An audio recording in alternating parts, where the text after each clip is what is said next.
Welcome back to the Capsim Kitchen. I'm your head chef, Joe LiVigni, Director of Training and Development.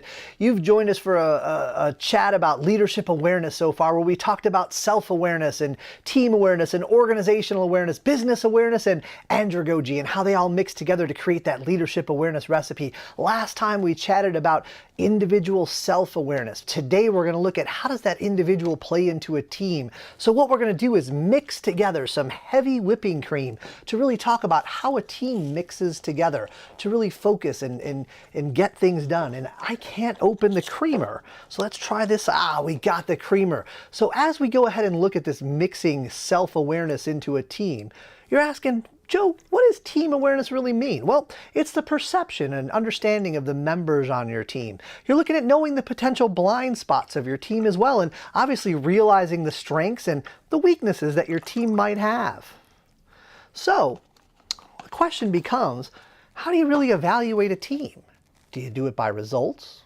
What about developing a team? How do you actually develop a team? Well, let's take a little thought about developing a team a little bit, if you will.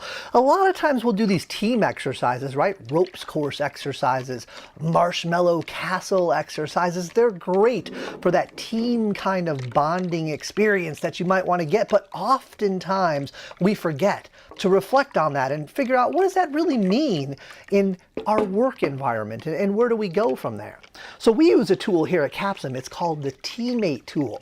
It looks at 5 C's: coordination, cooperation, cohesion, confidence, and conflict. And how do you manage all 5 of those areas as you're going through a team activity? We use it as developmental feedback, and that helps the teams become more effective as a team.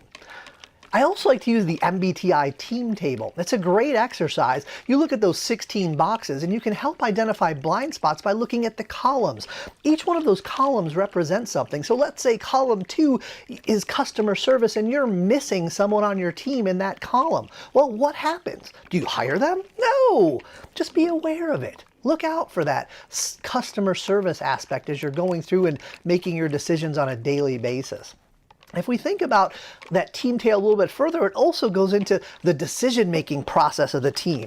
We got to get this thing stirred up here really good.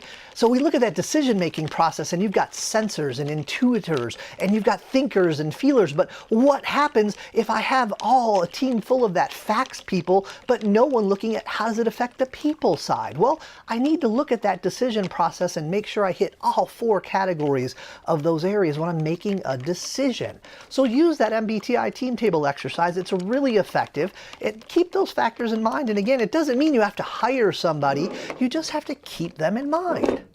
So, knowing your team, well, that can help you get better results. Definitely help you get better results. But next time, we need to look at that organization and how you can peel back the layers of an organization. So join us then in the Capsim Kitchen. Until then, have a good day.